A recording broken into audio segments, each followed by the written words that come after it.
Ngai kublei pi ka sngiu buram basuk jong ka met bakas nam jo trai jingiu Jesus Christ ka Corpus Christi ka bangira khe la shai ka sngi khat sau tarik ngila kemilen ti dik dik banyo pediang yu Jesu ha ga yu Christ bakoi henrei naga dau jong ka jing lockdown biang nginom la ban pediang yu Jesu tat hadu ha ga bakut jong ni ubanai ngakwa banya samat pi ya ka kubor ka bangalapet na ka EWTN News Nightly ka kubor jong ka balang ka bawan na Amerika ka biatu ingi sipang adli ki kampala ka way hapo Italy but ka way pad hapo Poland hadin katapan ngin sa ngap ya ka jingruai halor ka met bakas nam jong utrai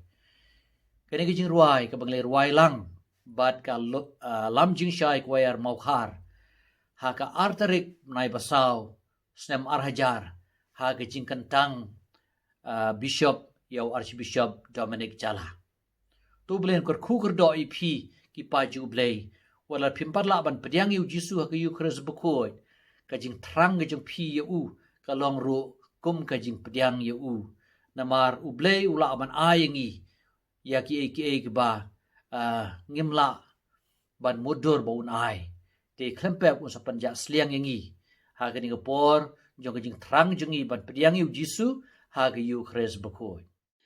Moving on, finally tonight, in 1263, going back a few years, a consecrated host started to bleed during Mass in Bolsena, Italy. 1 year later, the solemnity of Corpus Christi was born. Ivo Bender, EWTN's regional manager in Central and Eastern Europe, shares with us a similar miracle that took place 6 years ago in Poland.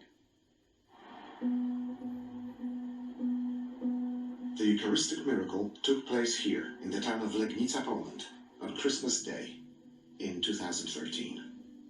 Father Andrzej Ziąbra is a witness to the miracle inside the Church of St. Hyacinth.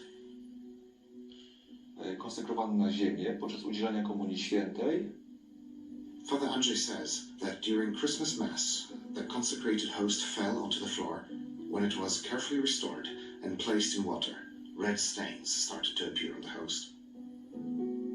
The then Bishop of Legnica, Stefan Cichy, created a commission to monitor the host in February 2014.